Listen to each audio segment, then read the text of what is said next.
When we think of the greatest musicians of all time, we tend to think of those who dominated the spotlight. Elvis, Michael Jackson, Prince, the Beatles, Kanye West, each from a different era but shared one thing in common. They were the center of attention. And regardless of whether you liked their music or not, you knew who they were and you heard their music everywhere. But behind every icon, there's an architect who hides in the shadows. They play just as important, if not more, of a role while most people never learn their name. But fuck all that. It's about time that the man responsible for the sound of the 21st century gets his flowers.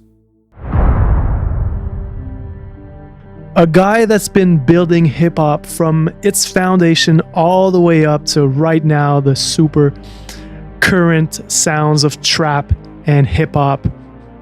This guy is a multi-instrumentalist. He's a classically trained piano player. He's an incredible mixing engineer. He pretty much does it all. Have I smoked marijuana? Okay. Who are you? I am Mike Dean. I'm going to be like remembered like Beethoven and Mozart and all that, you know, make stuff that's going to matter in a few hundred years. You know, not just some disposable radio shit. Why should people care about Mike Dean? Why should people care? Because like I'm the best. He's very much all over the place. If you take a look at his like production credits and everything, I think he's doing production the way it was supposed to be made and not the way they define it today. Because today production is mostly defined in terms of you made the beat, then oh, you're the producer, you made the beat. For him, it's totally different. Can have contributed in terms of engineering. He can have contributed in terms of mixing, in terms of producing, in terms of arranging. So Absolutely. It's very like a multifaceted way of the way production was done before. Jay-Z, Beyonce, Madonna, Frank Ocean, Selena Gomez, Coldplay. These artists don't just come to Mike Dean for no reason. He's a true master of his craft and is likely behind the greatest works from your favorite artists. All the high-level albums that come out, Mike Dean's always a part of. However, time and time again, he gets overlooked. The thing is, he doesn't do this for recognition, rather, he does it out of his pure love for the music. You don't have anything to prove, you know? What motivates you? Like, what keeps you going at this point? Just making good music. Mm-hmm. The feeling of making good music, you know? Like when I'm on a grind, like we'll do like 14 songs in 5 or 6 days, you know, mixing. He has worked with countless artists from a variety of genres, with his credits extending to thousands of works. But none of this happened overnight. How long did it take you to get to that point, to be able to move that quick? Like 20, 30 years. Yeah. So let's get back to where it all started.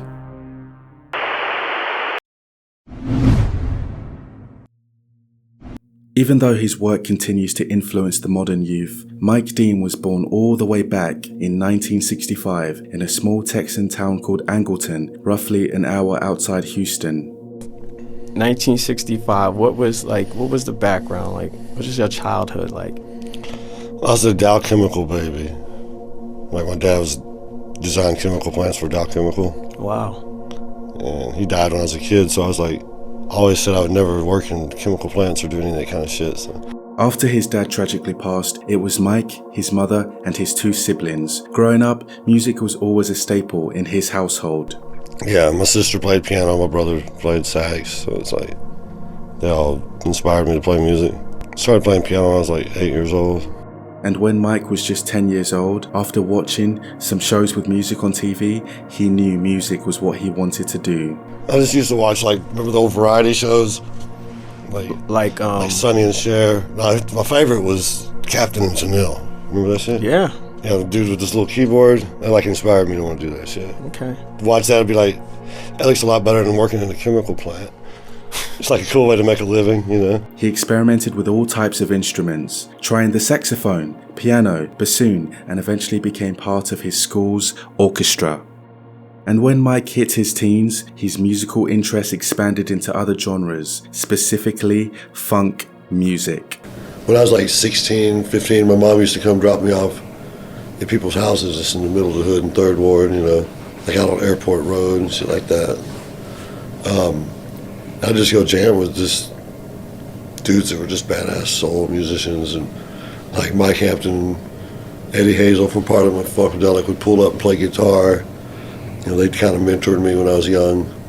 Like taught me the funk, you know. And like, by mere chance, Mike began jamming out and learning from Parliament Funkadelic, 2 bands who were pioneering the sounds of funky music in the 1970s.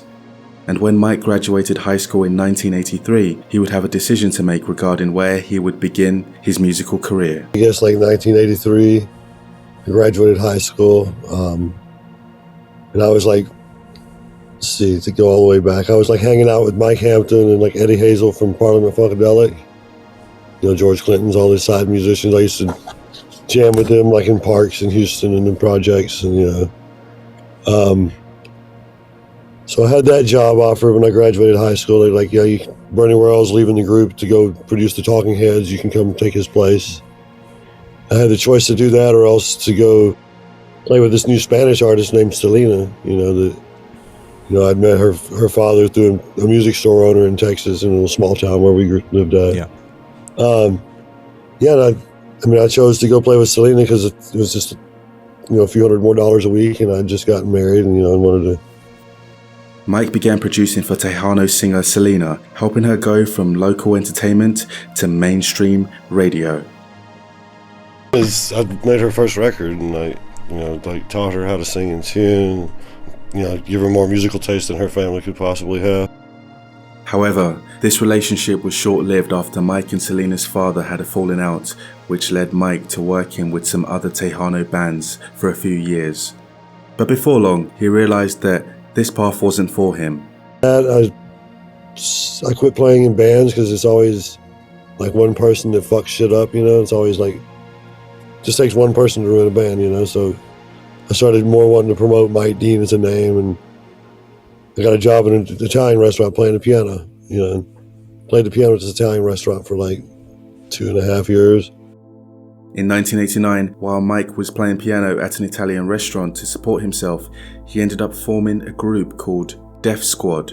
You heard. I had a group called Def Squad. 1989. It was just a local group in Freeport, Texas, like by Houston. Mm-hmm. And I met the guy in a music store where I, you know, bought equipment at. And he said, "Oh, you can play that?" And, you know, I had a drum machine and shit, you know. So we went and made like my first hip-hop song. It was here where Mike first began to mix, master, and produce hip-hop songs. Inspirational to me to learn about hip-hop, you know, like about the turntable shit and all that. Like I knew how to like produce and play funk music, you know. I met Burst here in a music shop, and I just got my first drum machine, and like he's like, "Hey, come over and make some rap music." I was like, "Okay." And then of course Kenny. And a couple of years later, in 1992, Mike would get his biggest opportunity yet. Rap-A-Lot Records, a hip-hop label based out of Houston, was looking for an engineer. Referred me to Jay Prince when they were looking for an engineer. You know, I went in, I remember it was on my birthday in 1992. I went to the office up on Jones Road, met Jay. So he put me on salary. On it was $1,600 a month. Put me on salary, put me in the studio. I didn't know how to engineer. I could just play. Threw me in the studio, I just started doing it, you know.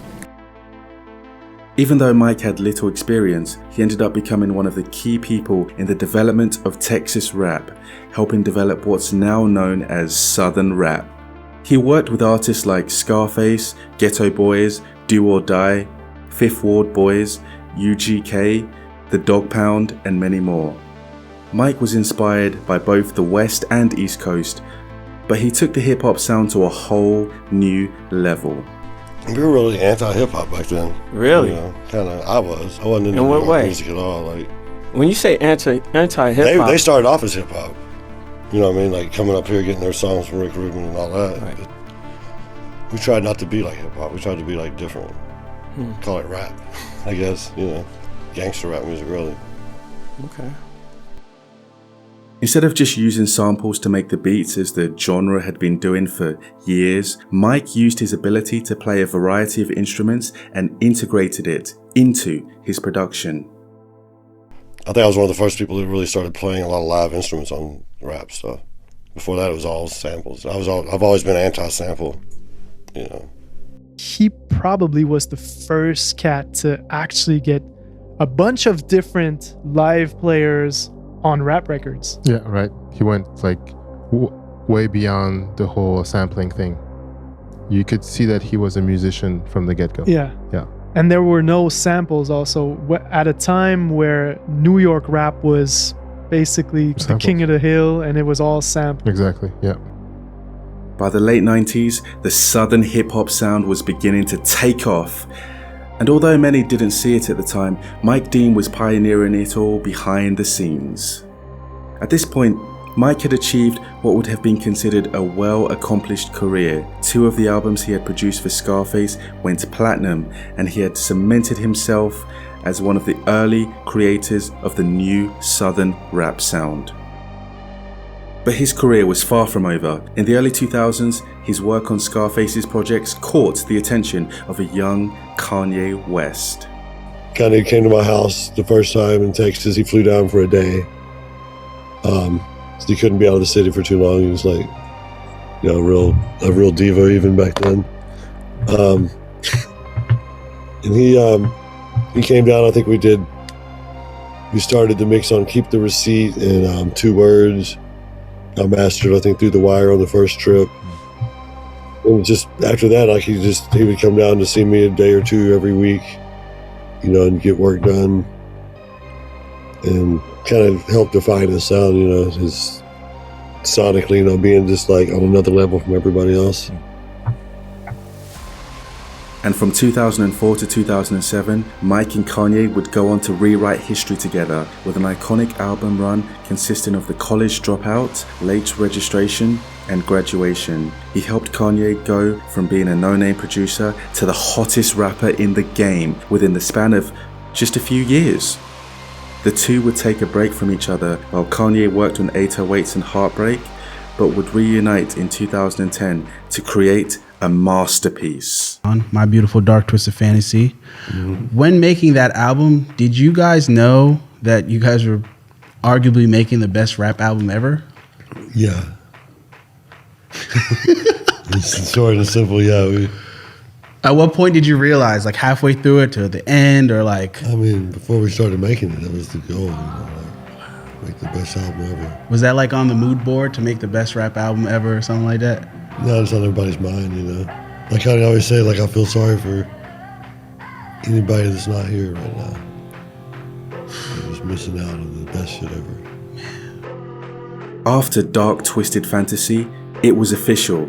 Kanye was the top dog in the industry. Every new rapper coming up was inspired by his sound and wanted to be like him.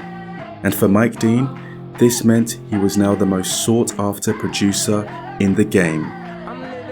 Mike would continue to collaborate with Kanye, but also began to work with other artists, most notably a young Travis Scott, who shared his Houston roots.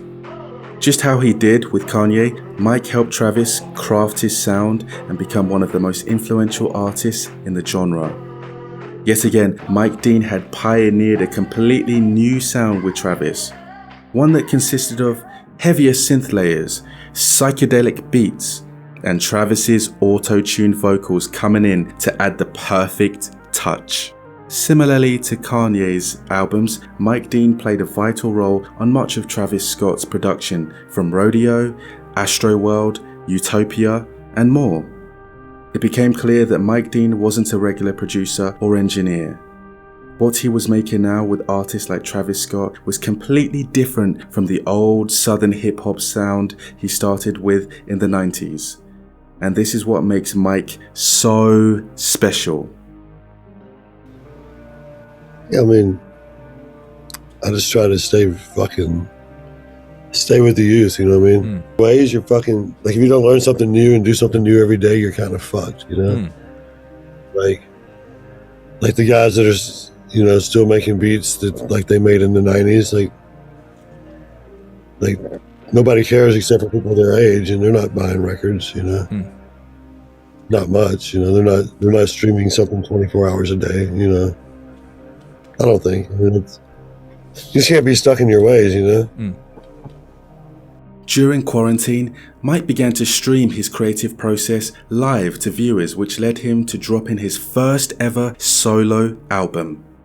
Yeah, I mean, 420 was my first in quarantine album, I guess. You know, it was just me and my girlfriend Louise. We were just in the house on lockdown. I think the first day that they did they called it Safe at Home, you know, from Governor out here. I just started doing live streams on Instagram, and shit, after about 10 or 12 live streams, I was like, man, I got a lot of good music recorded. I should just, you know, mix an hour and a half of this shit and put it out as an album. And it's basically how the 420 album came about. Ever since 420, we've gotten 5 more projects that build off the same vibe. The projects are mainly instrumental, where he displays his trademark synthesizers. I kind of made them just to get out some creativity, you know, of my own in the world, so people could see where I'm coming from, kind of. Mike recently turned 60 years old, but hasn't stopped making music. He recently collaborated with The Weeknd on his latest project, and even opened on tour for him. His versatility and open mind has stretched his influence across generations and keep him relevant in the game, even today.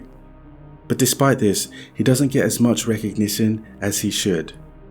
People often are familiar with the names of the artists he's worked with, but are clueless when it comes to the name Mike Dean. Maybe that's what makes him stand out and be so great. He doesn't need to be the face of music. He is the frequency behind it.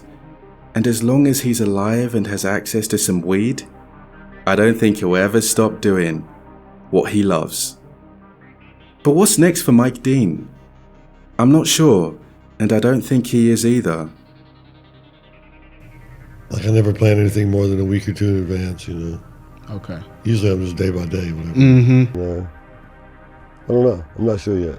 I feel like you just always kind of figure stuff out on the fly. Shit just kind of happens, you know what I mean? Yeah. You know. Who knows what the future holds for Mike Dean? But one thing I can say for certain is, I wouldn't count him out just yet.